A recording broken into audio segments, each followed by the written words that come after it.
바울은요, 성경을 보면 결혼을 하지 않았어요. 결혼을 하지 않았으니까 자녀가 없죠. 그런데 이 바울에게 있어서 육적 자녀는 없었지만 그에게 영적인 자녀가 있어요. 그가 누구냐고 하면 디모데입니다. 그래서 바울이 영적 자녀라고 이야기하는 디모데, 그것도 바울의 목회 여정에 있어서 이 디모데는 가장 가까이에 있었던 사람일 뿐만 아니라 바울의 뒤를 이어서 목회자의 길을 걸었던 것이 디모데거든요. 그래서 이 디모데에게 정말 바울이 이야기해 주고 싶었던 그 내용이 본문의 말씀인 거예요. 이 바울은요, 영적 자녀에게 무슨 이야기를 하느냐고 하면 내가 첫 번째로 하고 싶은 이야기가 있다. 그거는 내가 너를 위해서 기도한다. 여러분, 오늘 우리가 해야 되는 말 중에 가장 중요한 말이 있어요. 그것은 뭐냐고 하면 내가 사랑하는 사람들을 위해서 기도한다는 거예요.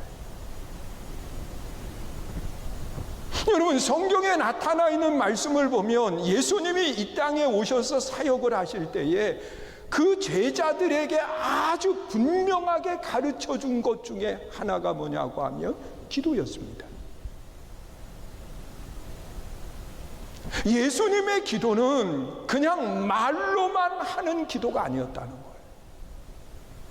예수님의 기도는 몸으로 하는 기도를 하셨어요. 그래서 그 제자들에게 예수님께서 기도의 모범을 보여주시는데, 사실은 예수님은 우리처럼 이렇게 기도하지 않아도 예수님은 괜찮아요. 왜냐고 하면 여러분, 기도라고 하는 것은 하나님과의 대화잖아요. 그런데 예수님과 하나님은 하나입니다. 그러니까 우리도 마음이 통하는 사람끼리는 대화를 하지 않아도 뭐라고 표현을 합니까?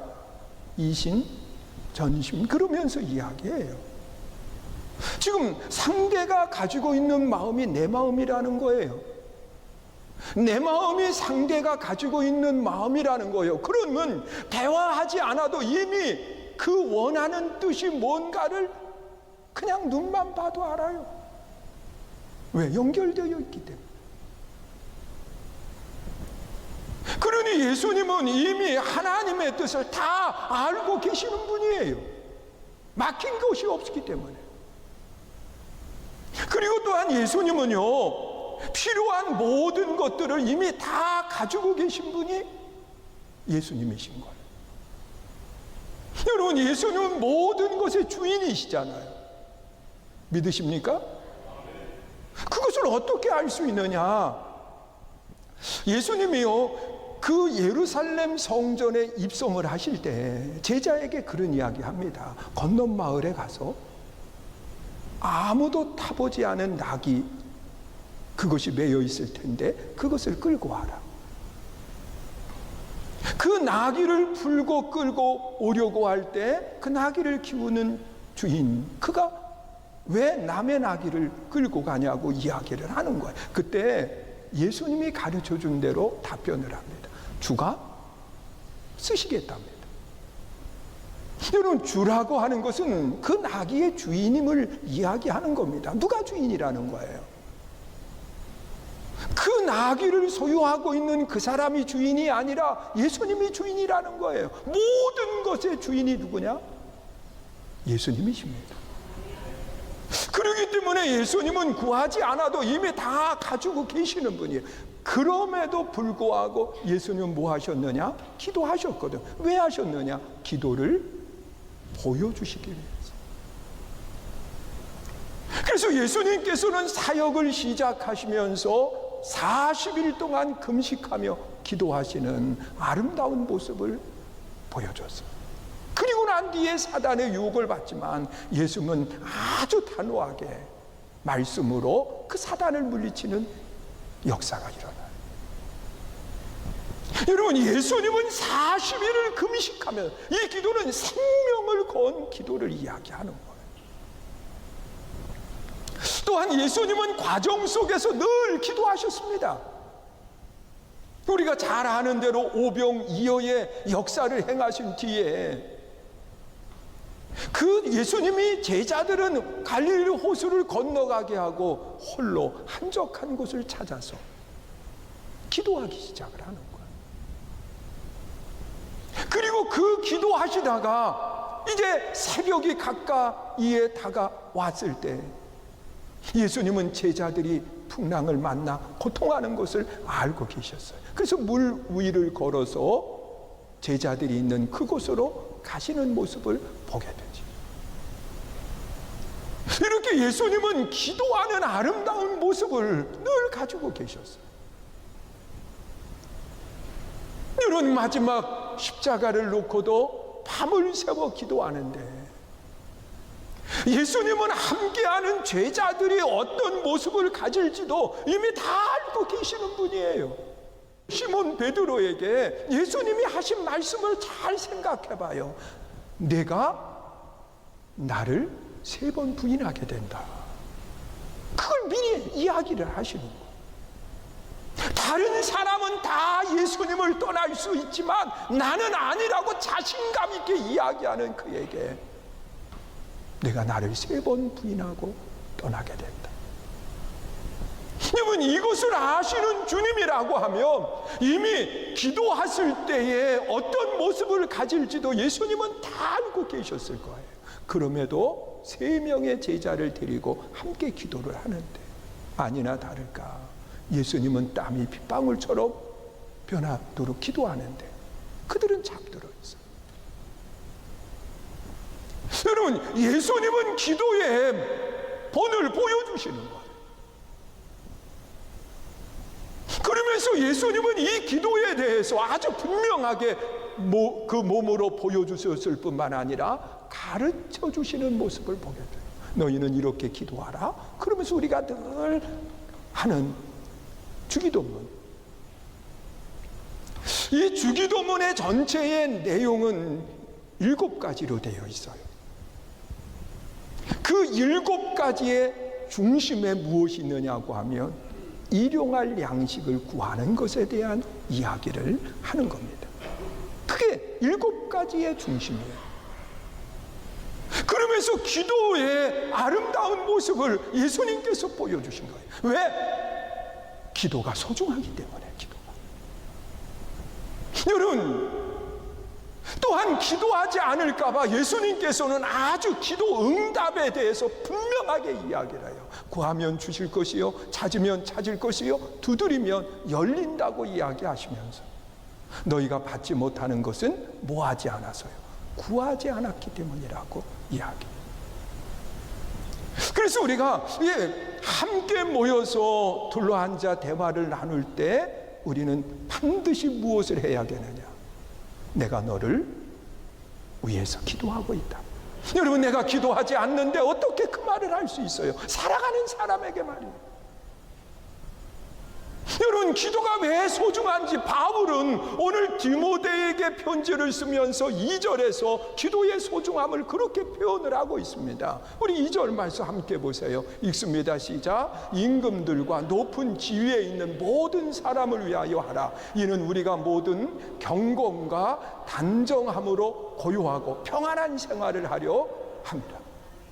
여러분, 우리가 기도하면 내 삶이 경건할 뿐만 아니라 단정하게 된다, 그렇게 이야기를 하고 있어요.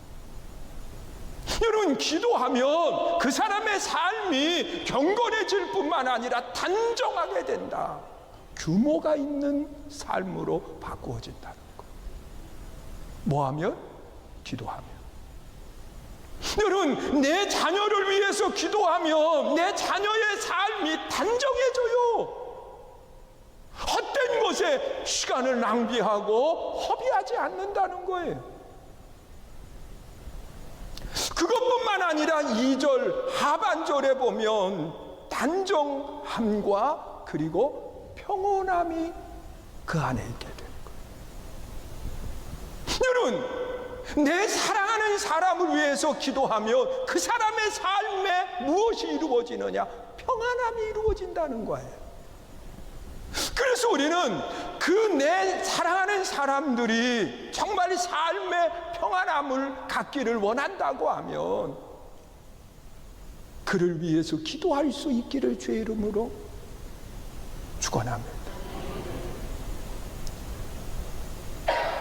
여러분, 내 사랑하는 사람과 함께 대화를 나눌 때 우리는 기도에 대한 이야기를 나누고, 그리고 또한 자신 있게 내가 너를 위해서 기도한다라고 하는 그 아름다운 말이 오고 갈 수 있기를 주님의 이름으로 축원합니다.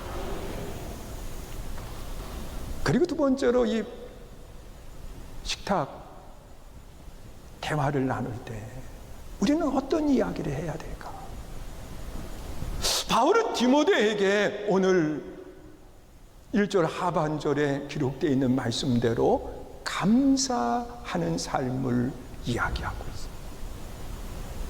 여러분, 우리가 모여서 대화를 나눌 때 불평하는 게 아니에요. 다른 사람에 대한 그 안 좋은 이야기를 하는 게 아니라 감사하는 마음을 가지고 감사의 이야기가 오고 가야 돼요. 여러분, 사람은 감사할 줄 알 때 또 다른 하나님의 역사를 체험하게 돼 있어요. 여러분, 우리가 신앙생활 속에 감사라고 하는 것은요, 하나님의 역사가 일어나게 돼 있어요. 그래서 우리가 대화하고 함께 이야기할 때 내 입술에서, 상대의 입술에서 감사가 많아질 수 있기를 주의 이름으로 축원을 드립니다. 여러분, 하나님이 열매 맺게 해주신 은혜에 대한 감사가 있어야죠. 여러분, 하나님이 이른 비 늦은 비를 우리에게 주심으로 인해서 열매 맺게 해주셨으니까 감사한 거지요. 우리가 이 아름다운 삶을 살아갈 수 있는 거 하나님의 은혜이기 때문에 감사해야지요. 여러분, 나를 낳아주시고 키워주신 그 부모님의 은혜에 감사해야지요.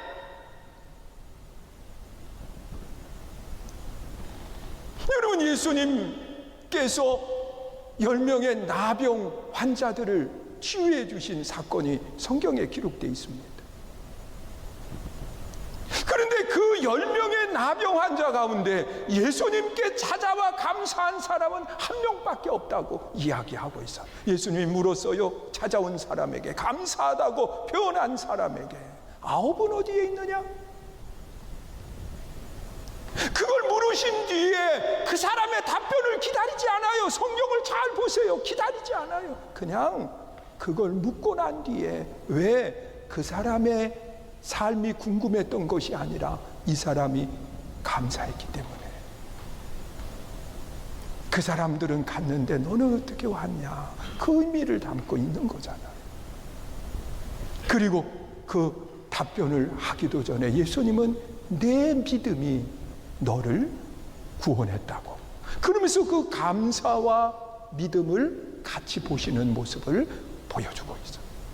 여러분, 우리가 한 해에 열매 맺게 주신 은혜, 또한 내 삶에 이렇게 아름다운 삶을 살게 된 것에 대한 은혜에 서로가 감사하는 마음들이 넘칠 수 있기를 주의 이름으로 축원합니다. 여러분, 우리는 내 입술에서 함께 대화를 나누면서 기도하고 있다. 그리고 또한 내 함께 할 수 있어서 감사하다. 그러면서 감사가 넘치는 아름다운 역사가 있기를 주의 이름으로 축원합니다. 그러면서 사도 바울은 디모데에게, 여러분, 기도하고 감사하는 이것으로 끝나는 것이 아니라 구원에 대한, 영생에 대한 말을 하고 있어요. 여러분, 우리도 마찬가지여야 돼요. 여러분, 함께 대화를 나눌 때에 예수를 믿고 구원받은 사람이 있는가 하면 그 가운데는 분명히 믿지 않고 구원에 확신이 없는 사람들이 있어요. 우리는 이 사람들에게 구원에 대한 복음을 전해야 돼요. 여러분, 하나님은 모든 사람이 구원함을 받을 수 있도록, 하나님은 그 죄인된 사람에게 최고의 사랑을 베푸심을 볼 수 있어요. 여러분, 하나님의 사랑의 모습을 우리 한번 생각해 봐요. 독생자 예수님을 내어 주는 거, 그만큼 우리를 사랑한다고 사랑의 크기를 이야기합니다. 이것은 그 사랑의 크기를 우리가 표현할 수 없는 크기를 이야기하는 거예요. 여러분, 내 사랑하는 자녀를 내어줄 수 있는 그런 사랑이 어디에 있어요, 세상에? 그러니까 이 크기는 우리가 계산할 수 없는 크기를 이야기하는 거예요. 그만큼 우리를 사랑하십니다. 그리고 그 하나님의 사랑을 받을 수 있는 그것을 하나님은 우리에게 말씀을 하시는데, 하나님이 베풀어 주시는 그 큰 사랑을 아들이 돼야만 너는 받을 수 있다, 그렇게 얘기를 하지 않아요. 여러분, 그러면 그 내가 베푸는 사랑을 받을 수 있는 사람은 단 2사람밖에 없어요. 왜? 저에게는 아들이 2밖에 없으니까.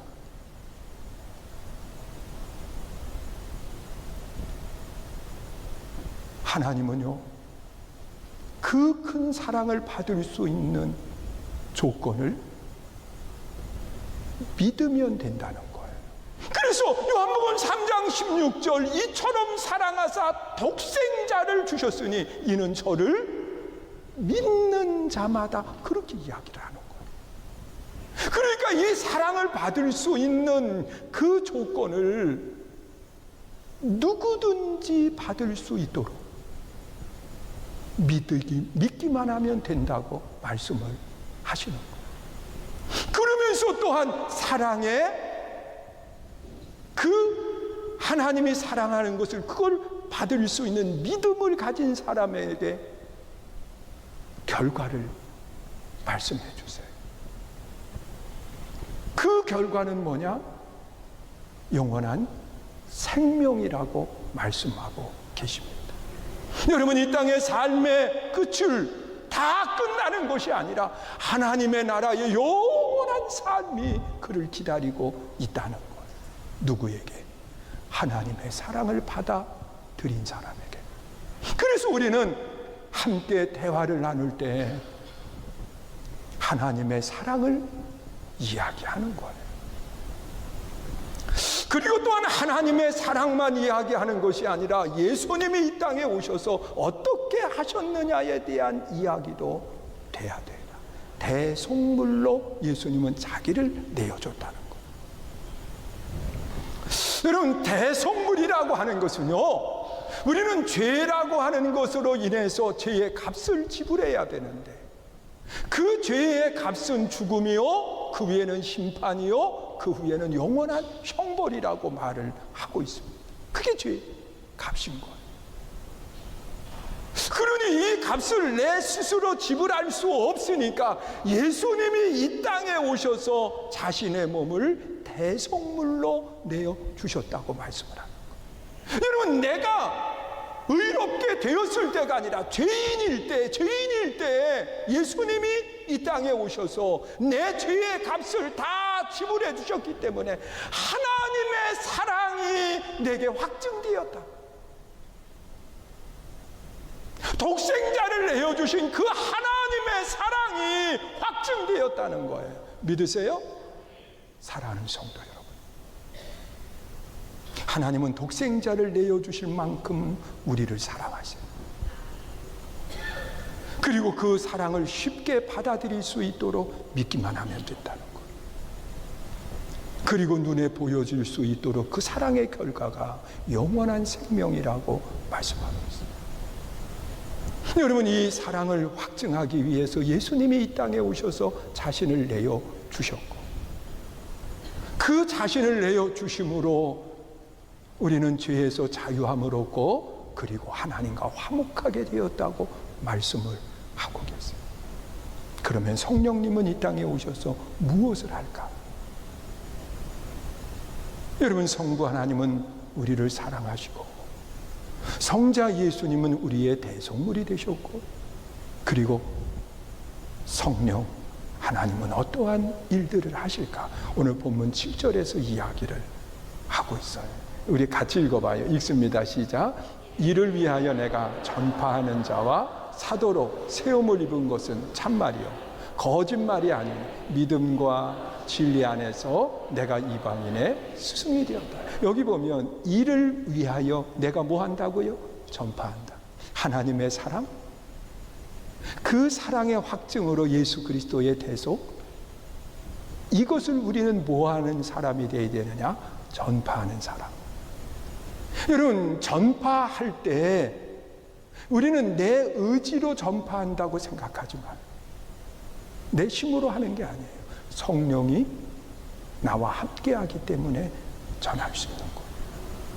이것을 사도행전 1장 8절에서 이야기하고 있는 거예요. 다시 이제 1장 8절로 함께 읽어봐요. 읽습니다. 시작. 오직 성령이 너희에게 임하시면 너희가 권능을 받고 예루살렘과 유다와 사마리아와 땅끝까지 내 증인이 되리라.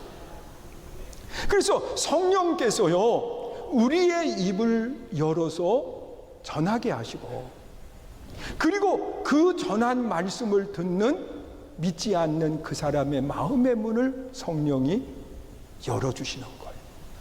그리고 그 말씀이 깨달아지게 하는 거예요. 이것이 성령께서 하시는 역사예요. 사랑하는 성도 여러분, 우리는 전해야 돼요. 믿으세요? 함께 모였을 때 우리는 전해야 돼. 예수 그리스도가 우리의 모든 죄를 담당해 주셨다고 하면서 예수 안에 있을 때 영원한 생명을 얻게 된다고 하는 사실을 우리는 전해야 돼. 이것이 성령님이 하시는 일이에요. 그리고 믿는 우리에게는 성령께서 어떻게 하시느냐? 나와 동행하시면서 나를 보호하시고 나를 지켜주신다고 약속하고 계세요.